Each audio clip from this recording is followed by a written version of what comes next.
Olá! Você é daquelas pessoas que têm imensa dificuldade em se comunicar no ambiente de trabalho? Você fica mais cansado com a interação do que com o trabalho propriamente dito? Você já se envolveu em alguma situação delicada com seu superior hierárquico, com algum colega de trabalho ou com alguma pessoa subordinada a você? Bom, se você já viveu alguma dessas situações, esse vídeo é para você. Comunicação plena no trabalho.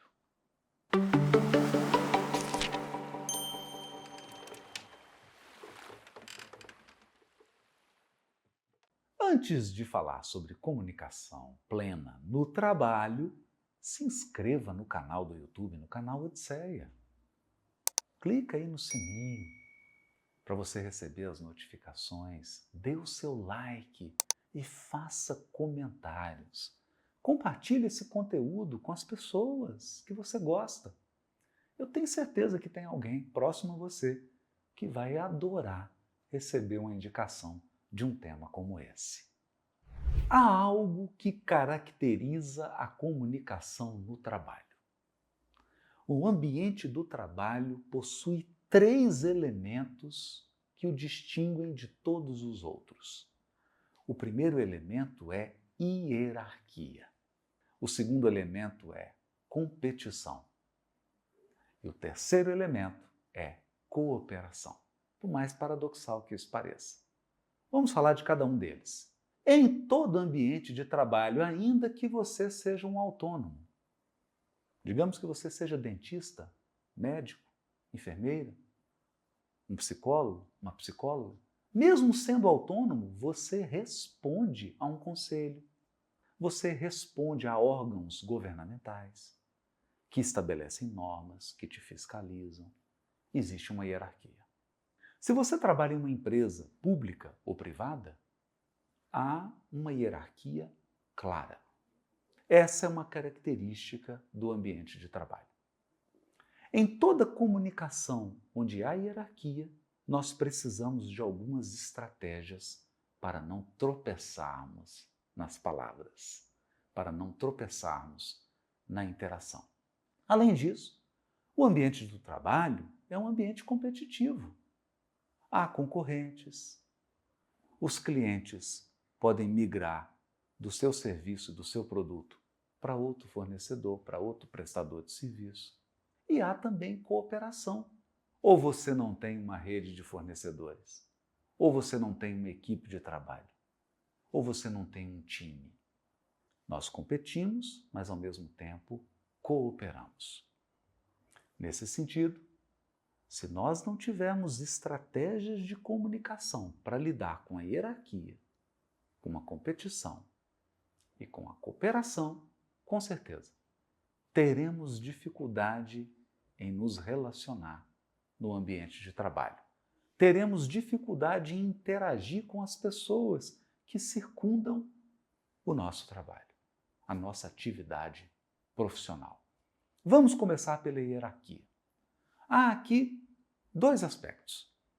Você, como superior hierárquico, conversando com seus subordinados, com pessoas que estão compondo a sua equipe ou compondo o seu time.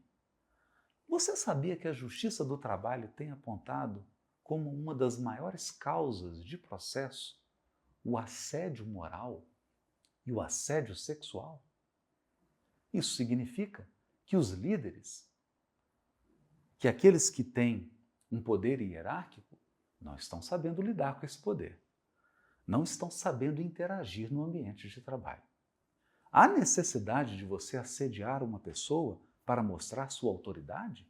Há realmente necessidade de você perder a educação, perder a capacidade de ser humano, de ser empático para fortalecer sua posição, para dar ordens?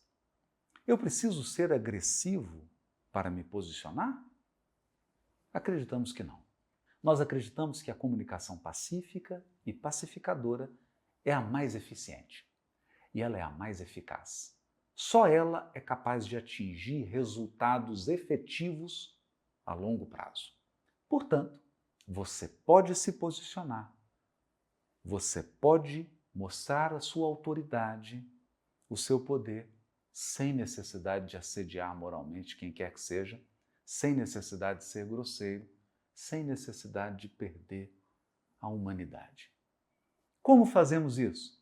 Bom, primeiramente você precisa ser capaz de comunicar-se de forma clara e objetiva. Muitas vezes nós damos um rodeio e demoramos muito tempo para chegar no ponto. Vá direto ao ponto. Seja claro, objetivo. Diga de forma concreta o que você espera. Eu vejo muitos superiores hierárquicos dizendo assim: nós precisamos aumentar a produtividade. O que significa isso? Nada. O que significa aumentar a produtividade? Ou eles dizem: nós precisamos melhorar a imagem da nossa empresa, a imagem da nossa equipe. E o que você quer dizer com isso? Nós precisamos ser mais eficientes. Você não está dizendo nada. É um jogo de palavras. Não confunda comunicação profissional com poesia. O poeta, ele brinca com as palavras. Ele usa as palavras de forma lúdica. Ele usa as palavras para encantar, para divertir, para nos levar à reflexão, para nos emocionar. A comunicação no ambiente de trabalho não tem esse objetivo. Você se comunica no ambiente de trabalho porque você quer um resultado. E você precisa dizer que resultado é esse. Qual resultado você quer atingir? Como você vai medir esse resultado? Quais são os indicadores? Vamos aumentar a produtividade. E você vai medir a produtividade como?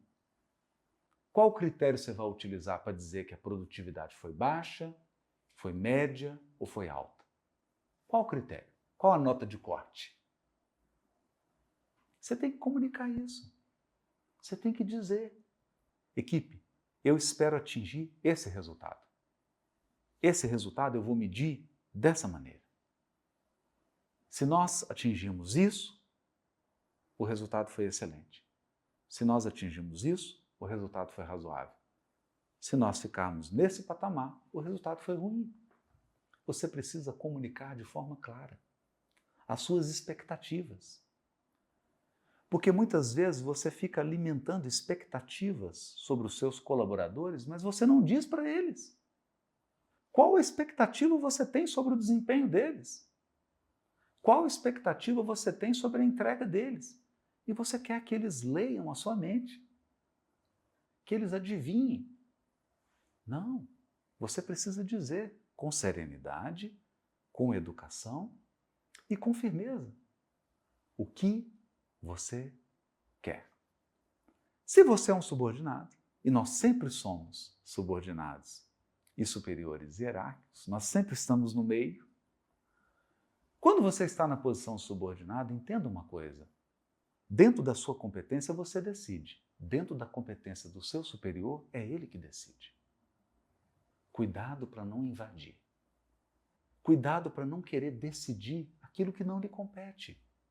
Portanto, toda vez que você for apresentar uma sugestão, você vai se lembrar dessa história. Eu era assessor no Tribunal de Alçada. Trabalhava com um desembargador incrível, Walter Pinto da Rocha. E ele me deu uma lição fabulosa. Eu preparava o material para subsidiar as sessões que ele participava, as sessões de julgamento. Então, minutava as decisões, preparava o material para embasá-lo, a fim de que ele pudesse, naquela sessão que ia decidir centenas de processos, centenas, ele pudesse decidir de forma embasada. Certa vez ele me chamou e disse assim: Haroldo, você está decidindo para mim. E eu confesso que eu fiquei branco, me deu um gelo. Eu falei: não senhor, que é isso? Nunca. Sim. Toda vez que você me traz apenas uma opção, você está indiretamente decidindo para mim. O seu papel é me trazer subsídios. Então você precisa trazer pelo menos 2 caminhos menos para mim. Ainda que um dos dois seja muito pior do que o primeiro. Ainda que você traga um caminho excelente e um outro bem razoável, mas você trazendo mais de um, me dá um panorama das escolhas, dos caminhos, das possibilidades. E eu guardei essa lição para o resto da minha vida. Diante de alguém que vai decidir, você precisa trazer opções. Olha, tem essa opção que é excelente, tem essa opção que é boa, tem essa opção que é bem mais ou menos e tem essa opção que é horrível. Estou te dando 4 opções. Agora decida. Isso foi uma lição para mim. Porque você, ao respeitar o campo de decisão do outro, você está respeitando o seu campo de decisão. Aquilo que eu entrego para a vida, eu recebo da vida. E esse é um aspecto da comunicação que precisa ficar claro. Muitas vezes a gente se comunica decidindo. Fulano, você quer dar a sua opinião? Aí a pessoa não dá opinião, ela dá uma decisão. Se as pessoas não acatam, ela fica chateada. Mas você não foi chamado para dar uma opinião. É diferente quando você tem que decidir. Agora imagine a seguinte cena. O piloto, o copiloto, uma viagem, estão a 15 mil pés, uma turbina pega fogo. O comandante abre a porta da cabine de comando e fala: senhores passageiros, estamos com a turbina pegando fogo e com a outra prestes a parar. Eu vou passar aqui então uma lista. Eu gostaria que cada um dos senhores apresentassem 3 sugestões do que nós deveríamos fazer no caso das 2 turbinas falharem. Você vai ficar feliz ou triste? Muito triste. Porque você não tem as horas de voo daquele comandante. Você não tem a formação dele. Você não tem a experiência dele. E se eu colocar essa cabine de comando nas suas mãos, eu tenho certeza que você vai afundar essa aeronave. O momento da decisão é o momento da decisão. Aquele que tem a competência de decidir precisa decidir. Precisa escolher, ainda que ele tome uma péssima decisão. Mas ele vai tomar a decisão. Então veja, essa é uma característica do ambiente de trabalho e da comunicação. Nós temos uma outra, a competição. Você está trabalhando, mas precisa ficar atento. Por quê? Ainda que você seja um autônomo, tem outros profissionais. Tem outros profissionais que estão se aprimorando, estão fazendo melhor, estão agregando valor ao trabalho deles. E você, como uma psicóloga, como um psicólogo, como uma médica, como um médico, como um enfermeiro, não importa. Você precisa ficar atento ao ambiente para que você também agregue valor e se qualifique. Há uma competição, há uma seleção. Eu percebo, depois de 30 anos de Tribunal de Justiça, 20 anos como magistrado, uma tendência natural em todos nós profissionais com o tempo. A gente vai perdendo um pouco a qualidade. Se a gente não ficar atento, você se acomoda. O tempo, a experiência, vai roubando a sua criatividade, a sua capacidade de se reinventar, de fazer algo novo, de aprender, de dar uma oxigenada. Tem que ficar atento a isso. E as pressões do ambiente de trabalho são todas no sentido do nosso aprimoramento. Eu tenho que aprender a comunicar. Eu tenho que aprender a enxergar essa competição geral, como um fator de crescimento. Tem que aprender a expressar isso, tem que aprender a ouvir isso. No entanto, se o seu ambiente de trabalho se transforma apenas em competição, em pouco tempo você estará doente ou vai adoecer todas as pessoas da sua equipe. Há um outro elemento que faz parte do ambiente de trabalho, a cooperação. Toda atividade para ser realizada precisa da colaboração de muitas mãos. E uma das maiores deficiências de um profissional. As universidades não treinam isso. As faculdades não ensinam isso. Infelizmente, os departamentos de recurso humano das empresas também não ensinam isso. Dificilmente alguém é treinado nisso. Nós não somos treinados para cooperar. Nós não aprendemos estratégias de cooperação, de coworking, né, que eles chamam. Um trabalho em equipe, trabalho de time. Por isso que é difícil construir um time. Já pensou nisso? Você encontra craques, mas é difícil formar um bom time. Craques tem muitos. E às vezes, não é porque um time tem muitos craques que ele vai ganhar o campeonato. O que a gente mais vê é time de craque tomando de 7-1. Não é isso? Por quê? São craques que não sabem trabalhar em equipe. Trabalhar em equipe é uma habilidade e comunicar-se em uma equipe é outra habilidade. Eu preciso aprender a comunicar em um time. Aprender a ter a responsabilidade de colocar a informação correta. Ter a habilidade de fazer perguntas antes de omitir opinião. Ter a habilidade de fazer perguntas antes de emitir uma opinião ou de emitir um julgamento. É uma estratégia. Saber comunicar-se em equipe. Portanto, hierarquia, competição e cooperação são características do ambiente de trabalho. Uma comunicação plena nesse ambiente precisa levar em conta esses 3 aspectos para se tornar uma comunicação plena. E por fim, lembre-se, não vale a pena transformar tudo em uma guerra.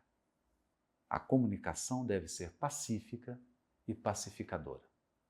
Criar confusão não é sinônimo de poder. Agitar, deixar as pessoas amedrontadas, deixar as pessoas aflitas, não é sinônimo de competência. E eu te cito um exemplo. Um grande grupo econômico no Brasil, que está agora passando por uma dificuldade porque uma das suas empresas está praticamente entrando em falência. Esse grupo tinha um hábito de estabelecer metas para os seus gerentes, para o seu alto escalão, e quando esse gerente, quando esse diretor não cumpria a meta, eles colocavam uma máscara de burro, de jumento, na pessoa, e ficavam jumento, burro, porque a pessoa não cumpriu a meta. Toda casa construída sobre a areia cai. Construa sua casa sobre a rocha. Comunicação eficaz, comunicação plena, é uma comunicação pacífica e pacificadora.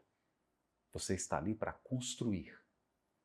Você está ali para educar. Você está ali para qualificar. Você está ali para transformar as pessoas ao seu redor. Sejam elas seus colegas de equipe, seus subordinados ou seus superiores hierárquicos. Gostou do conteúdo? Compartilha. Quem do seu círculo de relações precisa ouvir isso? Precisa refletir sobre esse assunto? Manda o link do vídeo para ele. Se inscreva no canal Odisseia e nos acompanhe no Instagram, @HaroldoDutradias, é o perfil no Instagram do Odisseia Academy. E lembre-se, nosso objetivo no Odisseia Academy é viver bem, conviver bem e agir bem. Emoção plena, mente plena, ação plena.